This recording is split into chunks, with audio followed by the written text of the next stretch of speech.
Pancasila berasal dari bahasa Sanskerta, panca yang berarti 5 dan sila yang berarti dasar.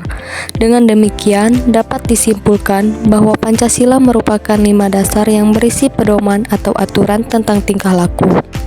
Bukan hanya itu, Pancasila juga sebagai dasar negara serta pandangan hidup dan merupakan sumber dari sumber hukum. Dan nilai yang terkandung dalam Pancasila tidak boleh diubah. Pasti kalian bertanya-tanya kan, apa yang menjadikan Pancasila sebagai dasar negara dan mengapa Pancasila dianggap sebagai pandangan hidup? Karena Pancasila mengandung nilai luhur, mengatur negara dan berperan dalam pembentukan negara.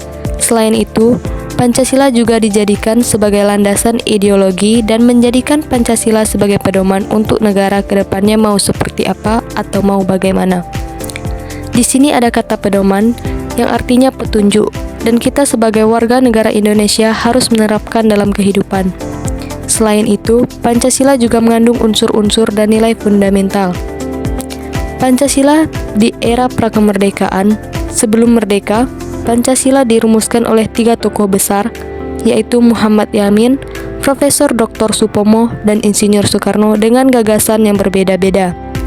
Karena perbedaan pendapat tersebutlah sehingga dibentuknya BPUPKI pada tanggal 1 Maret 1945 yang diketuai oleh Dr. Kanjeng Raden Tumenggung Widyodiningrat. Pada saat itu, ia melontarkan pertanyaan, apa dasar negara kita dan mau dibentuk apa? Dan terjadilah perumusan dan persidangan yang dilaksanakan pada tanggal 29 Mei sampai 1 Juni 1945 untuk merumuskan falsafah dasar negara. Setelah dilakukan diskusi dalam persidangan, akhirnya tanggal 1 Juni lahirlah Pancasila yang seperti kita ketahui saat ini, sehingga disahkan oleh MPR dan pada tanggal 1 Juni sebagai hari lahir Pancasila. Pada era kemerdekaan, Pancasila sudah diterapkan dari masa awal kemerdekaan pada tahun 1945. Sejak saat itu, Pancasila dijadikan dasar negara dan falsafah hidup bangsa. Naskah ditulis dengan menggunakan ejaan Republik dan ditanda tangani oleh para panitia kecil atau panitia 9. Pada masa era Orde Lama, Pancasila mengalami beberapa perkembangan. Di antaranya, Pancasila dijadikan sebagai dasar ideologi, pedoman, kultur individu, dan mengalami ideologisasi.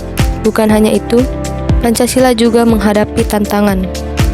Penerapan Pancasila terjadi pada tahun 1959 sampai 1966 yang dikenal dengan demokrasi terpimpin. Pada masa ini, bangsa Indonesia mengalami peralihan dari bangsa terjajah menjadi merdeka.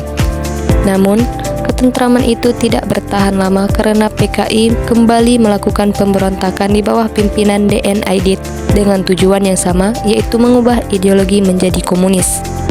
Sedangkan pada masa Orde Baru, Pancasila tidak berjalan mulus.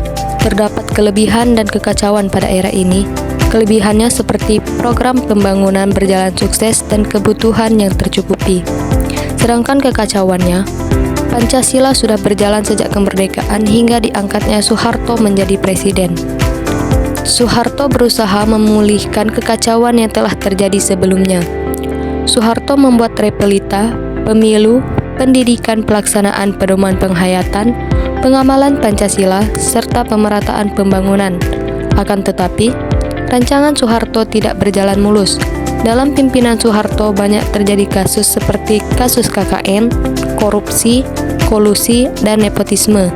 Selain itu, hak adanya pembatasan dalam berpendapat dan adanya dwifungsi ABRI. Pancasila pada era reformasi ini dimulai saat Soeharto mengundurkan diri dari jabatannya dan digantikan oleh B.J. Habibie. Dalam kepemimpinannya, B.J. Habibie berusaha memperbaiki sistem ekonomi, mereformasi bidang politik dan hukum, serta ia juga mengeluarkan Undang-Undang Nomor 9 Tahun 1998 tentang kemerdekaan, menyatakan pendapat di muka umum. Pada masa inilah Pancasila ditetapkan sebagai ideologi negara. Hai, aku Roni.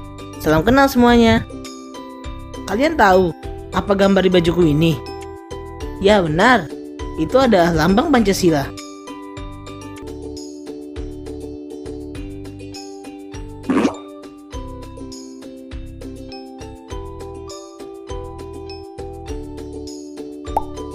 Sila pertama, Tuhanan Yang Maha Esa. Itu berarti setiap penduduk Indonesia bisa bebas menganut ajaran agamanya tanpa paksaan dari pemerintah. Sila kedua, kemanusiaan yang adil dan beradab, di mana kita sebagai manusia harus saling menolong dan saling menghormati kepada sesama tanpa membeda-bedakan. Sila ketiga, Persatuan Indonesia. Hal yang dapat kita lakukan untuk menerapkan nilai Pancasila sila ketiga adalah dengan mencintai tanah air. Dan kita sebagai warga negara Indonesia harus menjaga persatuan tanpa memandang perbedaan suku, ras, dan agama. Sila keempat, kerakyatan yang dipimpin oleh hikmat, kebijaksanaan dalam permusyawaratan perwakilan. Saat sedang melakukan kegiatan musyawarah, untuk mencapai keberhasilan bersama, kita harus menerima apapun hasilnya dengan lapang dada, serta dengan bertanggung jawab tanpa memaksakan kehendak. Sila yang kelima, keadilan sosial bagi seluruh rakyat Indonesia.